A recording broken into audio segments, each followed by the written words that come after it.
Hindi ka na lang nakikipag-away, kaya ang tawag sa'yo dito, barambado eh.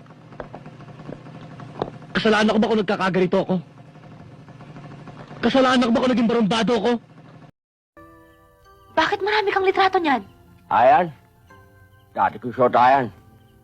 Ano ka mo? Dati ko shorta. Huwag ka namang sumigaw. Kung masakit sa'yo, mas masakit sa akin. Mas masakit nga sa'yo, pero mas masakit sa akin dahil ikaw, mayaman ka bato eh! Kumpleto ba yan? Ang hirap sa'yo, Karding eh. Kaya ka nawawalan ng kaibigan. Hindi ka marunong magtiwala sa kapwa mo. Hindi ako nanghihinayang Ano gusto niyo sabihin sa akin? Na mas importante ang laman ng bulsa? Nakikita ba sa itsura ng isang tao ang damdamin nito? Di ba sinabi ko sa'yo, huwag mong bibigyan ng Panginoong nanay? Ayan, nakuha na naman sa bangket.